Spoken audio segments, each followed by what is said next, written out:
Yes, people, welcome back to another stream, and this stream was on both Restock Football and my channel, Coach's Corner, and it is the Premier League Game Week 6 preview. And as you can see, it's Mr.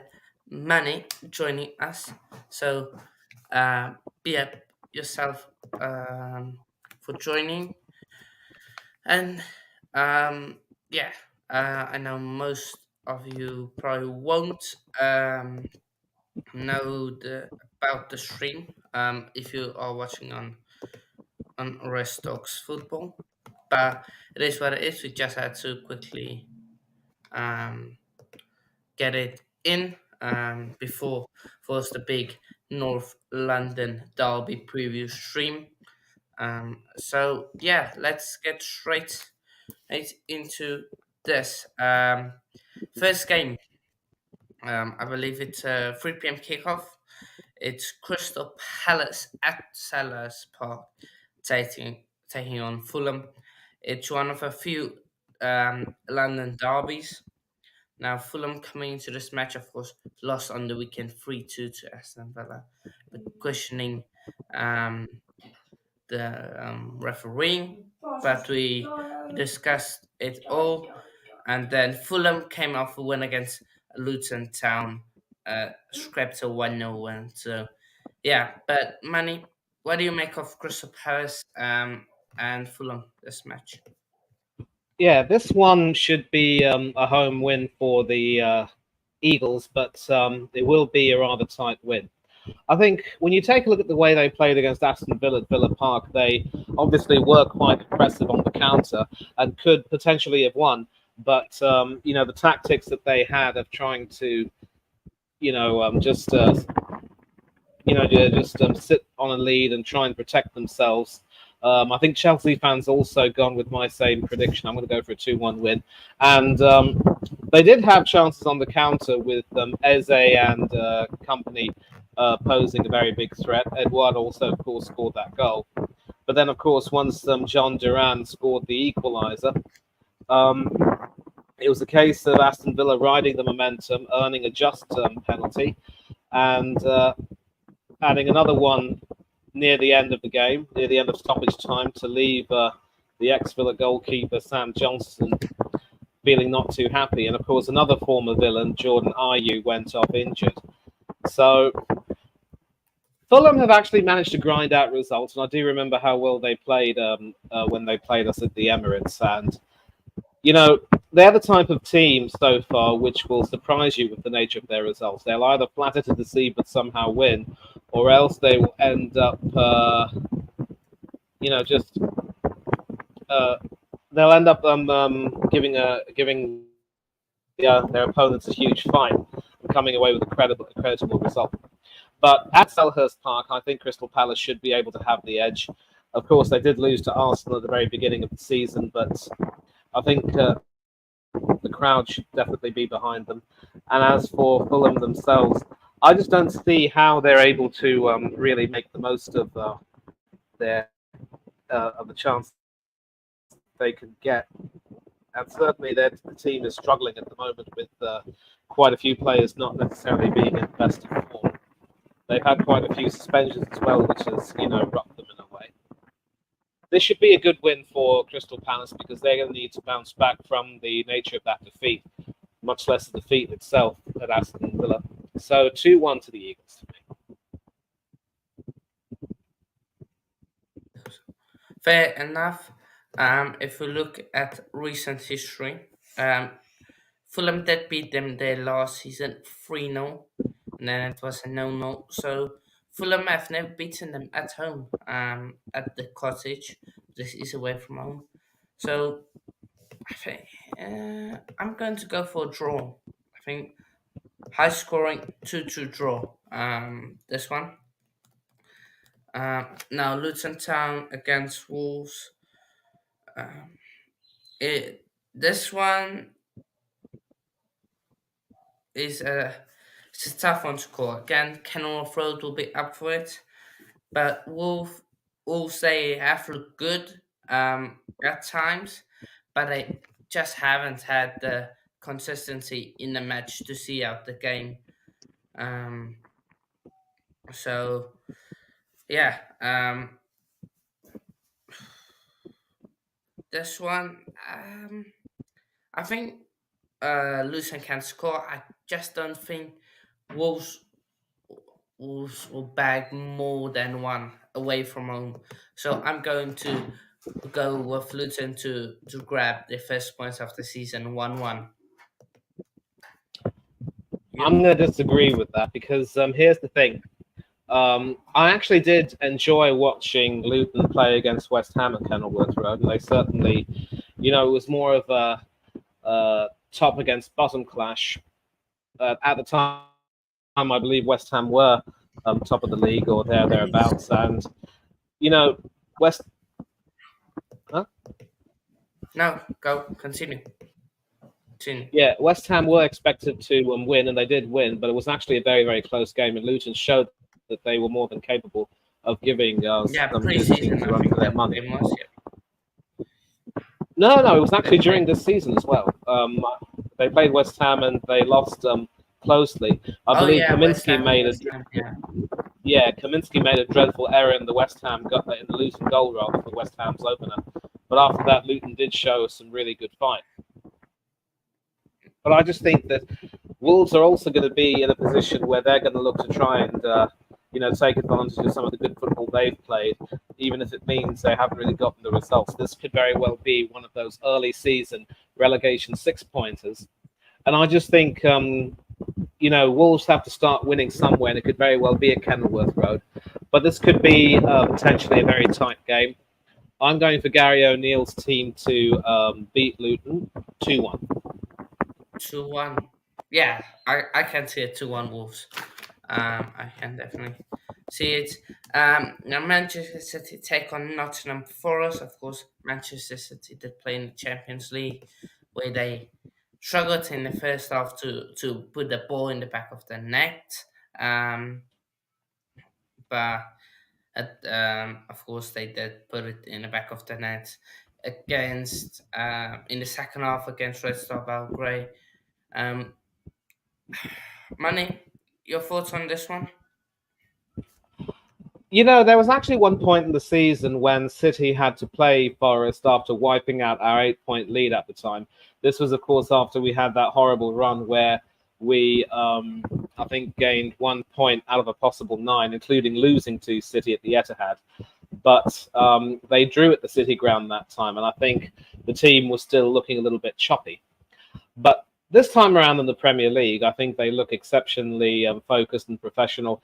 If they get hit, we saw against West Ham, if they get scored against, they're going to fight hard to come back. And this is, of course, the same Forest team that couldn't even beat a Burnley team, which is lower than them in the table, near the foot, it must be said. So this really should be a routine win for City. Will Forest score is the only question. And I do believe that City's defence could still, as we saw against Red Star Belgrade, leave some gaps.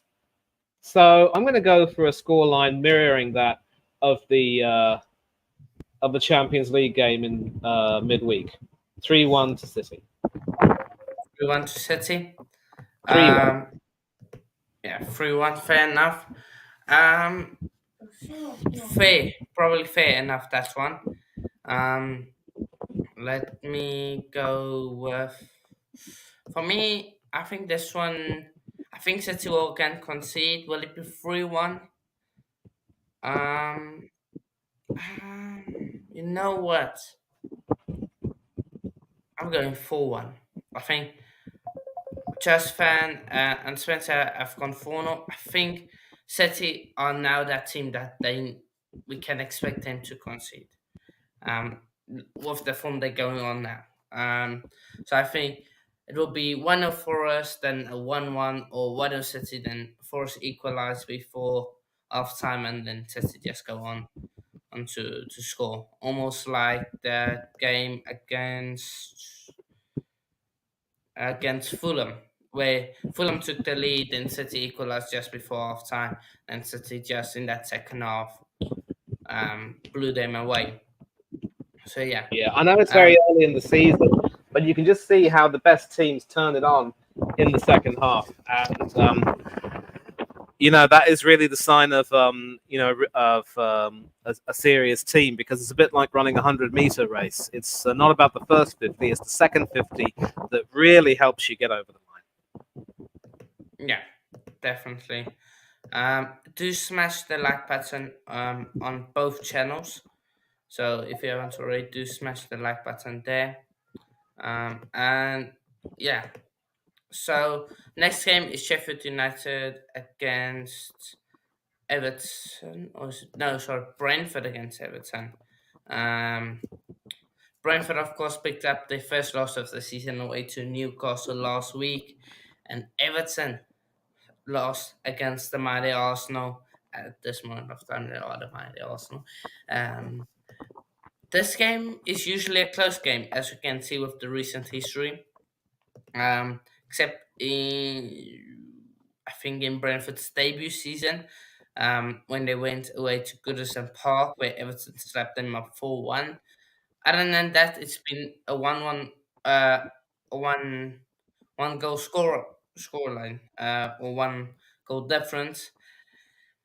This one, I'm going to put my money on Brentford to win, but a close one. 1-0, 1 of Brentford for me. But I could see it 2-1 Brentford. Oh, for me, Um, I'm actually going to go for a 2-0 win. 2-0, 2-0, same as Chelsea fan. Um, Yeah, Brentford, because you know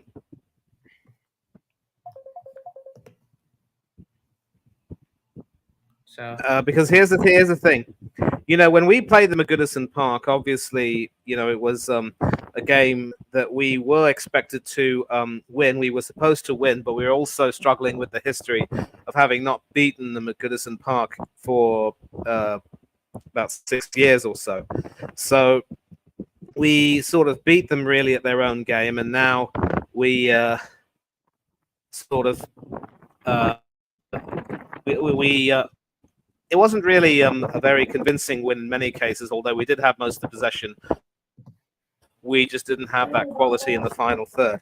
But with Brentford, any team that has Brian and Buemo playing as well as he is, um, they're going to be too much for this Everton defense, and I think they will really take a hammer to this Everton defense, especially if they're going to look to target Vitalik Mikalenko, who was given the runaround by a half-fit Bukayo Saka last week.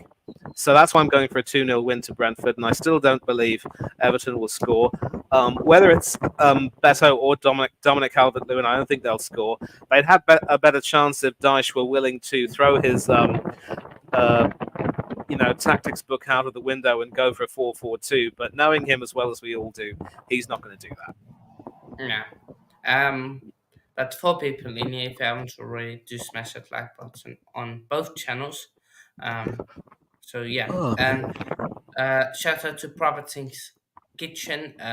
If you're based in South London, I think you can visit them. Of course, it is the channel sponsor of Oris Talks Football, so do check them out. Um, but yeah, moving on to Burnley against Manchester United. Of course, Manchester United picked up the third loss in all competitions against Bayern Munich this past week. Money, could this be a potential banana skin for Manchester United? Um, they Casemiro doesn't look the same anymore. Um, Rashford is 50-50. It doesn't. It's sometimes it's good, sometimes it's not. The right wing situation is at this moment absolute conundrum. Um, and then you also have who can partner Casemiro. Even will it be Amrabat? Will it be Ericsson? So many questions. Um, but Onana, what's going on with him? 10 goals considered in in the last three games, I believe. Let me just double check. Yeah, three against Arsenal, three against Brighton, six and four against Bayern. 14 goals in 5 games. In 6 games, he's conceded. Can Burnley possibly win or draw even? It's Saturday night, 8 p.m. kickoff, under the lights. Can United do it, man? Well, we're not going to see a shock in this game because Burnley just simply haven't been able to get it together. And as bad as Manchester United have played in these And it's past the few one season. games, no, they're not going to play anywhere near as bad as they did against this Burnley team. In fact, it should be a motivation for several players to step up to the plate because I do believe several of them will potentially be playing for their futures. The question you asked about who could possibly play in that central defensive midfield position is very interesting indeed. You say that Casemiro isn't really at his best, but he did, to his credit, score a couple of goals at the Allianz Arena. And I do get what you're saying about Ericsson not really up to the pace anymore. But the ironic thing is that with Burnley's formation of the 5-4-1, five in defence, four in midfield, and a lone striker, this could very well be the sort of game for Ericsson to try to wield his appearance. Because despite playing five at the back, Burnley have conceded several goals, and I think they lack that defensive cohesion that made them such a good team in the Championship. And now you see that when you come up against Premier League teams, you see the levels here. So it is good to see Højlund coming into form. I think it was good to see him score his first goal. He's been watching, he's been waiting for in the shadows for his time, and the Rasmus has finally got his chance. So I actually would like to see also Ten Hag consider maybe playing a 4-4-2 with Rashford and Højlund feeding off each other because, look, I do get that Ten Hag prefers to play a lone striker, but having seen Rashford score several goals last season, I'm not too sure if you can suddenly tell a striker of his as prolific as he is Caliber. to suddenly drop off and play a supporting role to the new shiny toy, because both of them are good strikers who can feed off each other perfectly. And we've got the United fan here right now. Oris, good to see you. How are you, son? Yeah, man. Good to see you guys both. Yeah, but Yeah. So we're just talking about the Manchester United game, and there's a part of me, and we will segue to you, who thinks that maybe Ten Hag should sort of tactically, change a bit and consider playing a 4-4-2. That way, he can have a bit more midfield strength, but also Højlund and Rashford can feed off each other and play off one another, rather than having to see Rashford, get frustrated playing second fiddle to Højlund, who opened his account brilliantly against Bayern Munich. But also with Rashford, I mean, how do you tell a guy who scored 30 goals last season for Manchester United that he's suddenly, no longer trusted to play that prolific role? People talk about his selfishness, but he can definitely play a few good passes. Why not instead play to both of their strengths? My prediction for this one should be a 3-1 United win because I definitely don't see Burnley's defense being able to cope with it. And United win that 3-1. Good call, Spencer. And I just think that with regard to the midfield, if Amrabat is available, then he should definitely come into the team. Or just consider giving Scott McTominay a few minutes. I mean, he's been scoring No, goals. Manny, don't go there. Don't go there. Don't go there. Or Listen, maybe just keep Ericsson in the center of midfield because this could very well be the sort of game where he can play himself back into form.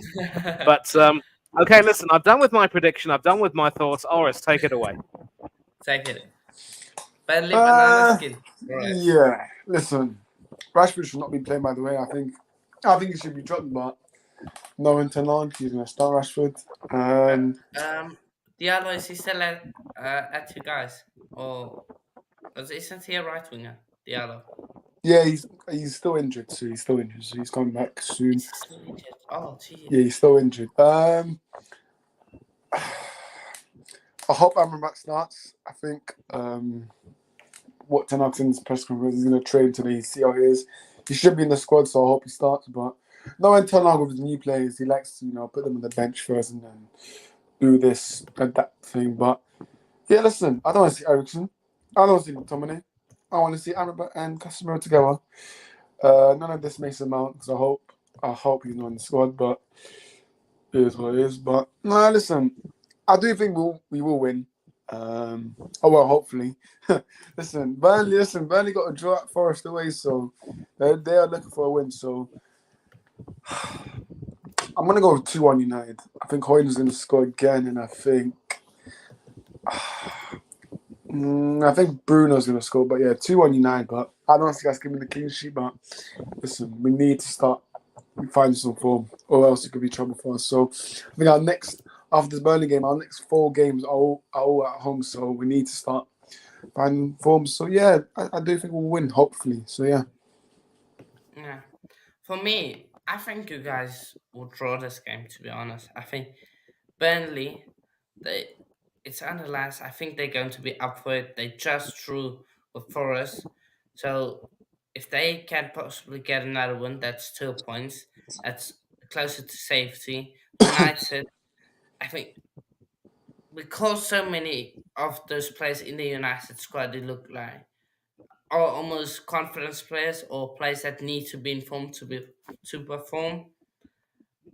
I'm going to go 1-1 in this game. I've got lots of draws this weekend, but I think 1-1 draw.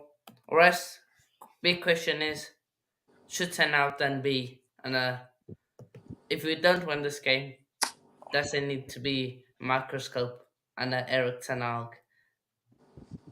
No, I don't think so. Listen, if we lose, yes, there are you can start questioning Tottenham, but it's down to these players as well, man. Like some of them, they're just not good enough, and the mentality of these players, they're just all right. Then there's already listen. I don't believe it. There's already dressing room leaks, but listen, I'm not going to believe that because it's not reliable enough. But listen, there's dressing room leaks already. Apparently, there's a report today that apparently some of the players are unhappy about the way Sancho dealt with Sancho. So, listen, these reports, I couldn't care less. Is that I care about the performance on the pitch. So, yeah, listen, if we don't win, I can understand why. Obviously, well, not definitely not Chelsea, but obviously other clubs question tonight. But just in general, the fan base, fans asking questions about tonight. So yeah. Yeah, fair enough. Now, also One, Tottenham, of one. course. No, before we go, one big question. Oris, would you drop Onana and give the Turkish guy by India a start?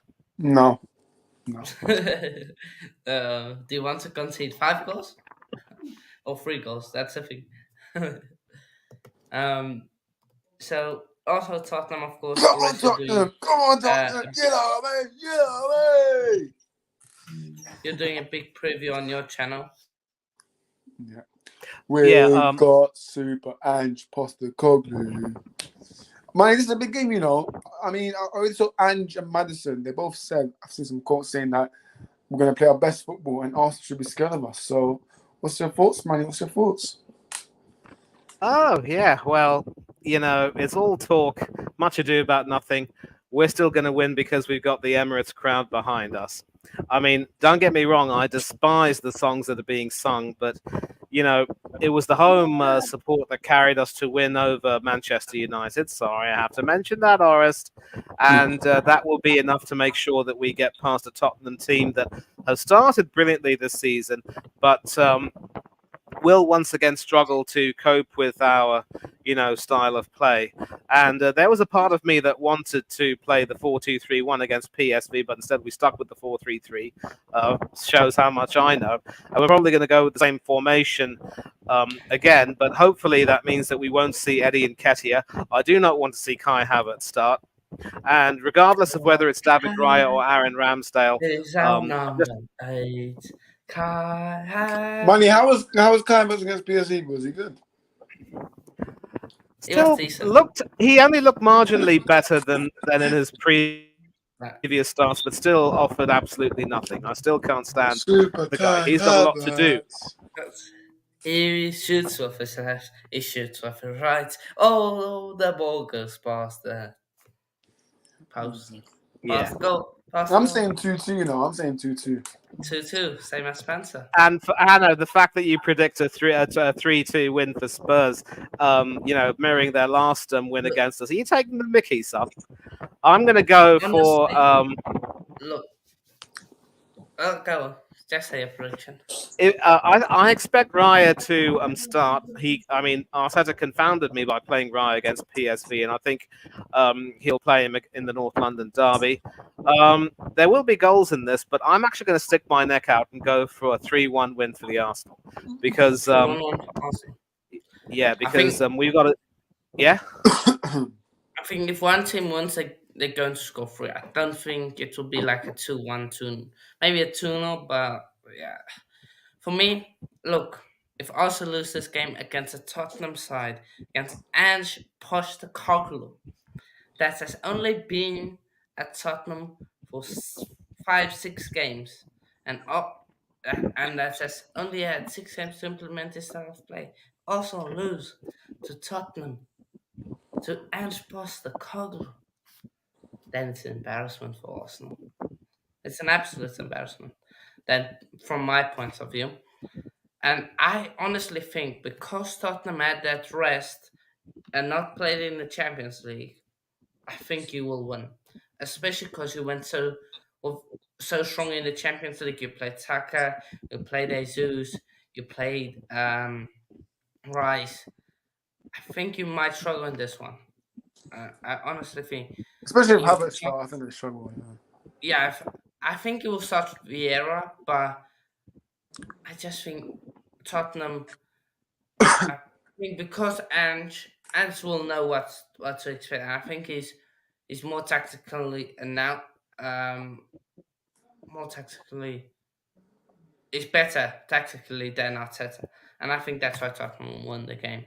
And Tottenham have played some brilliant football, and if Tottenham can do what they did against United away and against Brentford away almost, then why not? Because the rest of the games have been against a smaller team. So 3-2 Tottenham, but I'm expecting also to win, but just putting my neck on the line.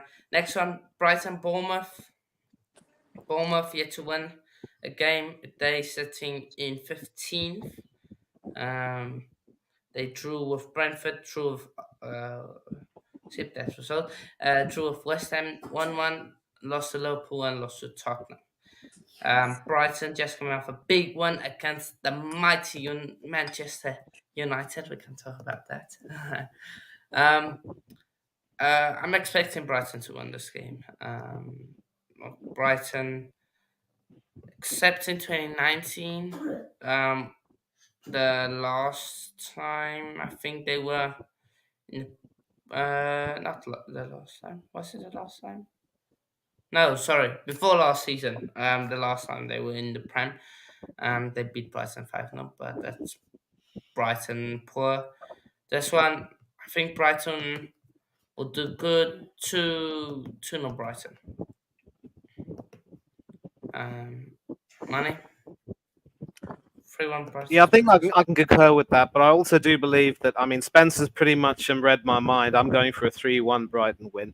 It's funny with Bournemouth because, they got rid of Gary O'Neill in the hope that the new coach, Andoni Areola, will provide some really good attacking football, and they have looked good at times, but I think, it could very well be a lack of experience, a lack of composure, which is why they haven't been able to get the points and the goals they need.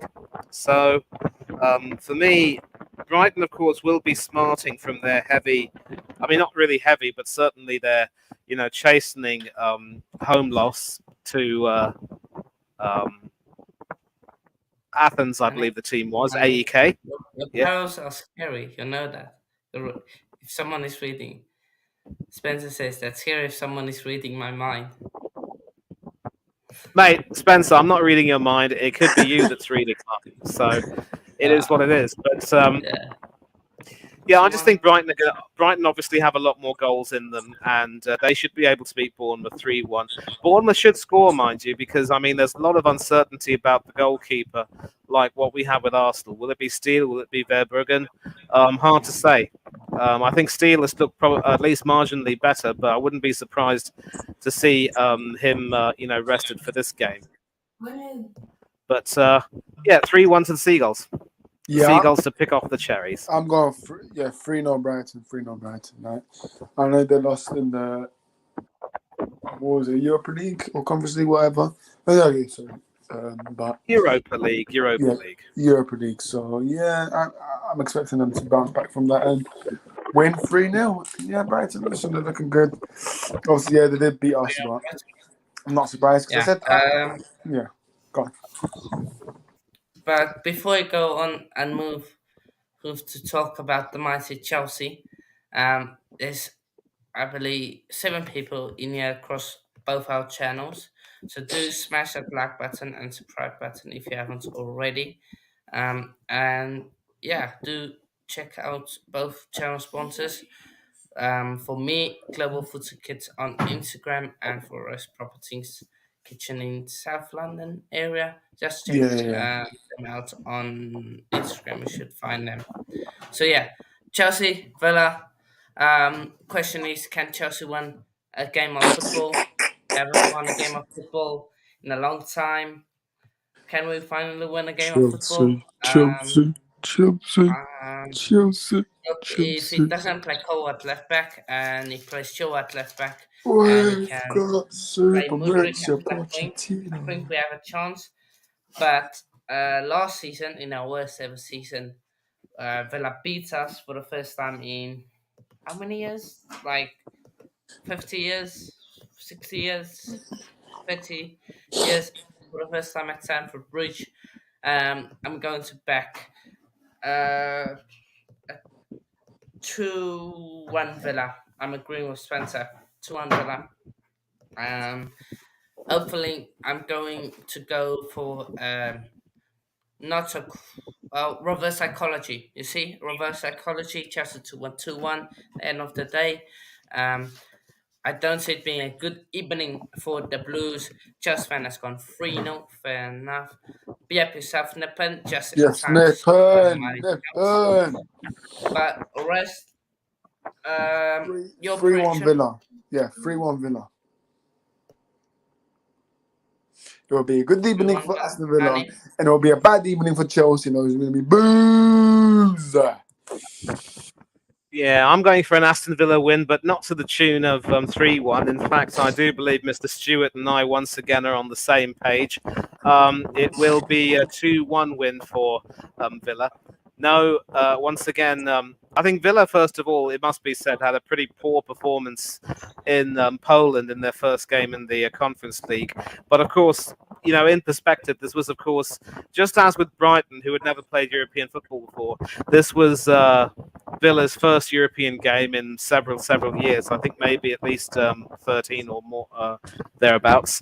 And you could say that defensively they were overawed by the occasion. And I think Emery felt that he had to have a makeshift defence with Callum Chambers and Clement Longley in that team. I never thought I'd see the day where the next Arsenal and the next Tottenham defender would combine in the same team. But, it was almost a case of carry on, really. And Aston Villa never really, they had some attacking, but some of their performers never really had big games. But I think once Emery picks out something closer to his first team with the likes of Pau Torres, Matty Cash, and either Digne or Moreno coming back in at left back, and the midfield looking solid again, they should have enough for Chelsea, who just can't seem to score. And defensively, of course, with the 3-4-2-1 formation that Emery uses, that seems to work perfectly because without James operating on the right, Chelsea don't really have that dynamism. It will be a game where Aston Villa will overcome Chelsea, but they certainly won't score too many goals. I think they'll get enough to make sure they get the win, and 2-1 to Villa. 2-1 Villa, fair enough. And then a game that I personally think should either be the one of the headliner games. It's the mighty Liverpool against West Ham United. West Ham picked up the first loss of the season against Irons, irons, Manchester City. irons. Um, this game, I reckon it could be a tight one. I think West Ham could do the same like they did against Brighton almost away from home. I'm going to go with a 2-1 West Ham. It's a shocker. I'm going against the grain. Spencer saying 2-1 to the mighty pool. Oh, but yeah, Manny, yours. Yeah, 3-1 to Liverpool. I think when you take a look at just how good Liverpool's front line is, there are always going to be goals in that lineup, and it certainly proved against LASK last night. And I think, they're just going to make sure that West Ham will continue their slight decline after having such a brilliant start to the season. And defensively, of course, there will still be some questions. Joe Gomez has, of course, been playing really well at right back, but does he now sit out if TAA comes back in? I think if TAA is still injured, then it will be all the better because Gomez is easily the better defender than TAA, even if he doesn't necessarily contribute that much to the attack. And it will also be interesting to see if either one of Kanate or Van Dijk play. Personally, I'd like to see Kanate come back in because Van Dijk still looks exceptionally shaky at the worst of times. And, the midfield and the forward line is cooking. West Ham have done well with Ward-Prowse providing the goals, but I think when you pressure West Ham for a bit too long and you deny them too many opportunities, they will start to crack at the back. So 3-1 to Liverpool, and for once, Spencer and I are not quite on the same wavelength, but we do predict a Liverpool win. Yeah, I'm going to go with my last prediction before I have to go. Liverpool, 2-1 Liverpool. It's going to be a tight game. I think West Ham will give them a good test. And 2-1 Liverpool. But yeah, I'm going to shoot now. Be up to both of you. I got no Yeah, be up yourself, Ross. Be up yourself. Be up you two. No, be up yourself. Spencer's, sorry, not Spencer. Nippon says don't be so negative. It's not being negative, it's being realistic. So, Poch will play Cole at left back and Joe at left wing, probably. You can't get goals, FC, exactly. 3-1 Liverpool, interesting. I must go blow more bubbles and don't play any football. It definitely should be the last game. So yeah, but Sheffield United against Newcastle United to end off the weekend. Bramall Lane going to be up for it, but I'm expecting Newcastle to get a win. 2-1. 2-0 Bramall. 2-0 Magpies. 3-1 Magpies. I think they will have a lot more goals in them. And Sheffield United have certainly shown some admirable fight, but psychologically, will they recover from that very close loss to Tottenham? 3-1 to the Magpies for me. 3-1 to the Magpies, fair enough. But yeah, that's everything said and done. Manny, where can people find you? Before we do that, 2-0 to the Tunes, 2-1 Newcastle. Yeah. Fair enough. But yeah, Manny. Yeah. Yeah, first of all, you can see on the bottom I am officially a co-host with Coach's Corner. I'm also a co-host with OTF, and I will be hopping on their little stream as a preview for the North London derby. And you can also catch me on Del Boy Gunner TV, where we should be having a call-in show on Sunday after the NLD. I either will be a big part of the panel or I will be possibly hosting the call-in show if Del Boy can't make it. And also shout out to Tony Claude Gunner TV and Danny AFC TV, Up the Cherries in all departments, Eugene Spurs Asia TV, AFC Talk Show TV, Villa TV as well, and also Huddersfield Town Fan TV, been on their streams a few times, and also Football Overseas with Kyle Harvey, where we've done some streams for the European games. And I can't really think of too many more, too much more stuff, many more channels after that. But whenever I do go on a stream, it's always enjoyable. And if I do go on a stream, you're always really important to me, and I'm not going to forget you very easily. And all I can say is that every time I come on the stream, I always endeavor to make sure that I treat people with respect and I expect respect in return. We've all got to learn to treat each other that way. We've got to learn to agree to disagree without being disagreeable. Otherwise, there's no point in having a discussion. Let's cut the banter and make things respectful for everyone. And big up to everyone in the chat. We've had several wonderful comments and contributions. Spencer, Chelsea, Nippon, and others. You're the ones who've contributed to this and really made this stream what it is, and you all make Hanno's channel what it is. And we're all happy to have you, and I'm happy to receive all of you and interact with all of you. Nothing much else. It is, of course, Friday evening, so enjoy your weekend, enjoy the sports on offer, whether it's the football or the rugby or whatever it may be. Do enjoy yourselves. Stay safe. If the weather in your neck of the woods is a little bit inclement, do take care of yourselves, and don't do anything that Mr. Trollope and I wouldn't do. But for now, adieu to all of you. Cheers. Yeah, always a pleasure being on stream with you, Manny. But yeah, first, before I shout out my socials, Restock Football. If you want to follow Restock Football, do subscribe here on YouTube, and then follow them on Instagram or Restock's Football, and then I believe on Twitter it's a Restock's Footy. So do follow them there, and of course check the sponsor Product Things Kitchen on Instagram.